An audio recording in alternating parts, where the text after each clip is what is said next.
95 news ఇప్పుడు app లో కూడా మీ ముందుకు వచ్చింది. వెంటనే డౌన్లోడ్ చేసుకోండి, లేటెస్ట్ అప్డేట్స్ ని పొందండి.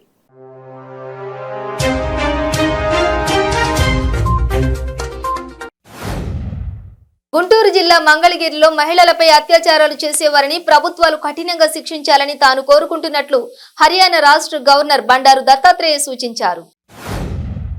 శ్రీకాకుళం జిల్లా పర్యటనలో భాగంగా పలాస వెళుతున్న టీడీపీ జాతీయ ప్రధాన కార్యదర్శి నారా లోకేష్ ను పోలీసులు అడ్డుకుని అదుపులోకి తీసుకున్నారు.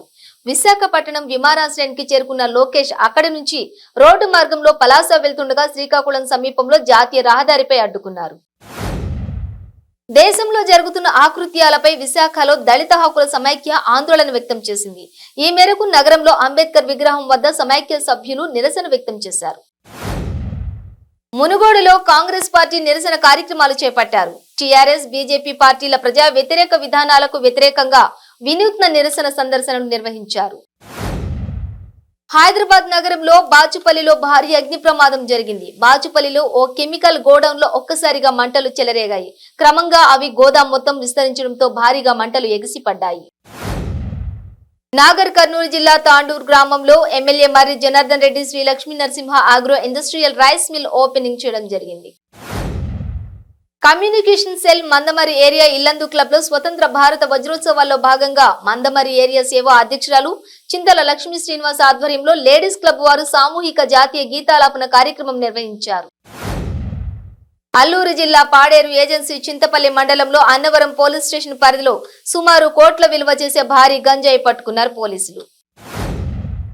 పల్నాడు జిల్లా సత్తెనపల్లిలో విషాదం నెలకొంది. డ్రైనేజీలో పడి 3 వ్యక్తులు మరణించారు. 2 కూలీలతో పాటు భవనం యజమాని మృతి చెందారు.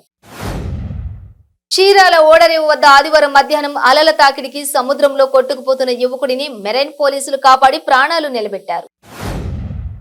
తిరుపతి జిల్లా కుప్పం మున్సిపాలిటీ పరిధిలోని పెద్దపల్లి గంగమ్మ ఆలయ సమీపంలో రైల్వే ట్రాక్ పై గుర్తు తెలియని యువకుడు ఆత్మహత్య చేసుకున్న సంఘటన చోటు చేసుకుంది.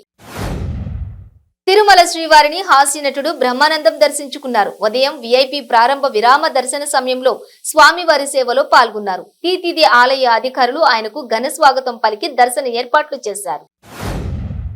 రాజ్యాంగబద్ధమైన సంక్షేమ పథకాలు కేంద్ర ప్రభుత్వ వైఖరి అనే అంశంపై విశాఖలో దళిత సంఘాలు రౌండ్ టేబుల్ సమావేశాన్ని ఏర్పాటు చేశారు. రాజ్యాంగాన్ని పరిరక్షించాల్సిన ప్రభుత్వాలు వాటి స్ఫూర్తిని మంటగలిపేలా సంక్షేమ పథకాలను రద్దుకు కుట్రలు చేస్తున్నాయని ఆరోపించారు.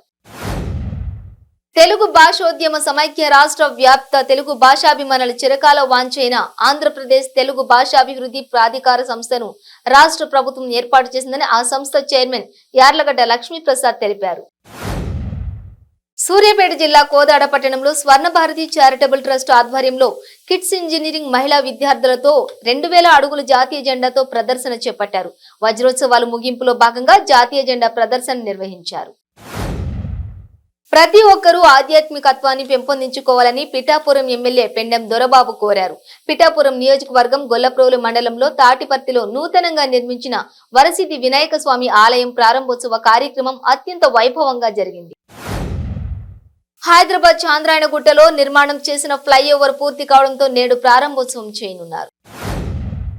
చిత్తూరు జిల్లా కాణిపాకం స్వయంభూ శ్రీ వరసిద్ధి వినాయక స్వామి వారి నూతన ఆలయ మహాకుంభాభిషేకం వైభవంగా జరిగింది. అన్నమయ్య జిల్లా ములకల చెరువు మండలం దేవుల చెరువు పంచాయతీ గొల్లవారిపల్లికి చెందిన పసుపులేటి తిప్పయ్య కుమారుడు పసుపులేటి శ్రీనివాసులను గుర్తు తెలియని వ్యక్తులు దారుణంగా హత్య చేశారు. కేంద్ర మంత్రి అనురాగ్ ఠాకూర్ ఇంద్రకీలాద్రిపై కొలువుదీరిన దుర్గమ్మను దర్శించుకున్నారు. కేంద్ర మంత్రికి దుర్గగుడి అధికారులు ఆలయ మర్యాదలతో ఘన స్వాగతం పలికారు.